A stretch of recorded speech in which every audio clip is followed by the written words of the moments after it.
Di tepi laut nan luas, di mana ombak berbisik dan angin membawa cerita-cerita kuno, berdiri megah kelenteng Ancol, atau dalam bahasa Tionghoa dikenal sebagai Dabo Gong Miao. Konon, kelenteng ini telah menjulang sejak tahun 1650. Sebagaimana tercatat dalam prasasti yang ditemukan saat restorasi pada tahun 1923.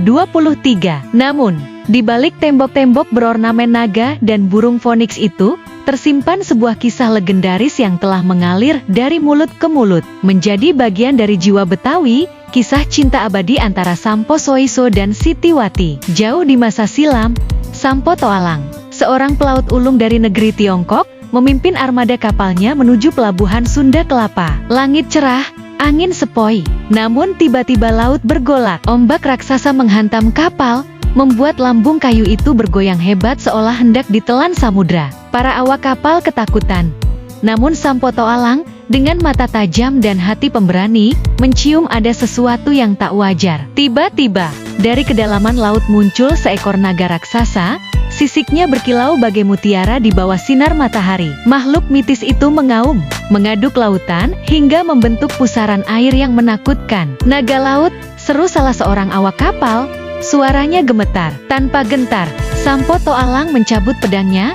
Kilau baja berpadu dengan semangat baja di dadanya. Pertarungan sengit pun terjadi, manusia melawan makhluk legenda. Pedang Sampo berkelebat, menghindari terkaman naga, hingga akhirnya, dengan satu tebasan penuh keberanian, naga itu tumbang, tenggelam kembali ke dasar laut. Sorak-sorai awak kapal menggema, lautan kembali tenang, dan perjalanan mereka pun lancar menuju Sunda Kelapa. Namun, saat pantai mulai tampak di kejauhan, Sampo Toalang tiba-tiba memerintahkan kapalnya berlabuh di Ancol. "Saudara-saudara," ujarnya dengan suara tegas, "Sunda Kelapa sedang dilanda banjir. Kita akan berhenti di sini. Kerjakan tugas kalian dengan penuh tanggung jawab." Di antara awak kapal Sampo Toalang, ada seorang juru masak bernama Ming, pria yang dikenal cekatan dengan wajan dan pisau dapurnya. Tugasnya sederhana, mencari bahan makanan di pasar Ancol untuk bekal perjalanan. Namun, di tengah hiruk-pikuk pasar yang penuh warna aroma rempah,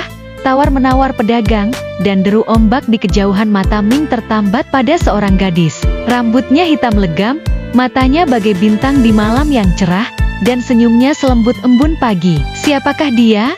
gumam Ming. Jantungan di dadanya berdetak tak karuan. Tanpa ragu, Ming melangkah mendekati gadis itu. Dengan sopan, ia berkata, "Salam, Nona, nama saya Ming. Bolehkah saya berkenalan dengan Anda?" Gadis itu tersenyum, pipinya merona. "Salam, nama saya Sitiwati," jawabnya dengan suara yang lembut namun penuh percaya diri.